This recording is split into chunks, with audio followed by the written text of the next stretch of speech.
Welcome to the reading of Salty Kisses and Toothpicks, a quirky, romantic, comedic tale of Jack Ames, a reformed toner scammer who falls in love with Tracy Sinclair, a woman with eccentric, ghost-communicating parents, and a father obsessed with toothpick rollercoasters. As Jack navigates the challenges of fitting into this unusual family, he finds himself facing ghosts from both his past and quite literally the beyond. Every week we will delve into Jack's wild ride of love, humor, and unexpected twists. She was sitting at the bar sipping something that looked like whiskey.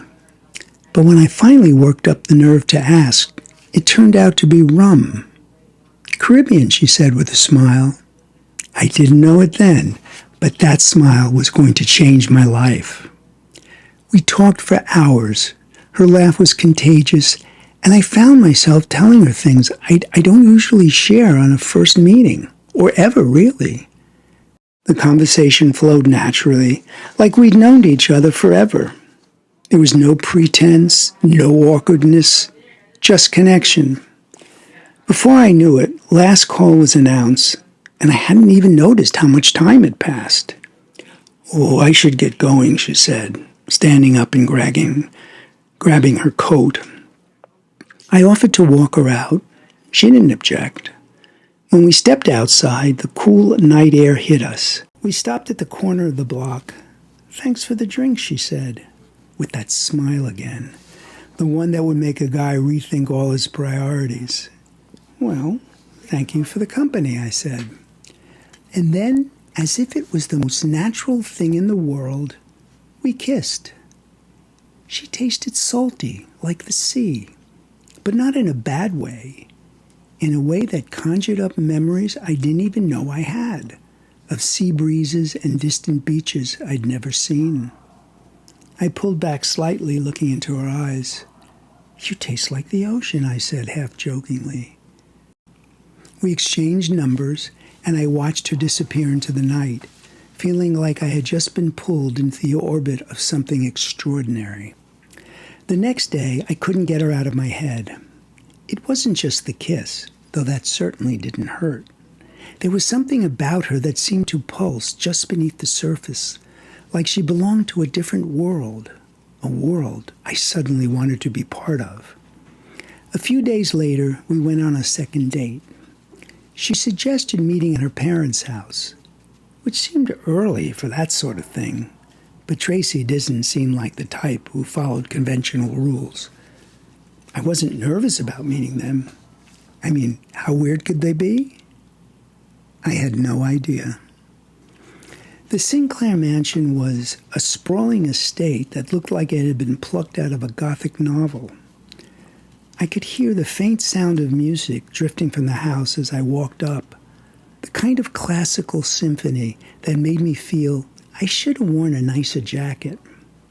Tracy met me at the door and led me inside, where I got my first glimpse of what I was in for. The hallway was lined with shelves, all filled with meticulously crafted roller coasters made entirely out of toothpicks. Each one was a perfect miniature of a famous ride. I stood there in awe, trying to wrap my head around the sheer amount of time it must have taken to create them. Oh, that's Dad's passion project, she said. He's been making them for years. It's a lot. Before I could say anything, a voice boomed from down the hall. I turned to see a man in his late 50s, wearing a perfectly pressed suit, his hand outstretched in a greeting. Had to be Henry Sinclair, Tracy's father. He grinned broadly and shook my hand with surprising strength. Jack Ames, I said. Oh, I know all about you. Tracy's told us quite a bit.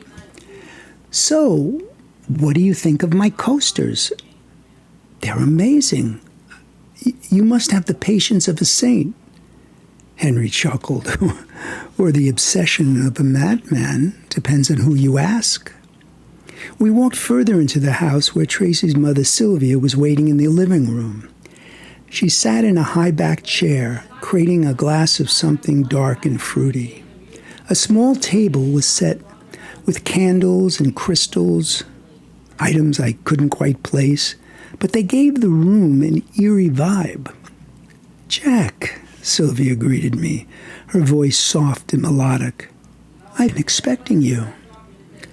I wasn't sure what to make of that, but Tracy shot me a reassuring look. Sylvia was intense.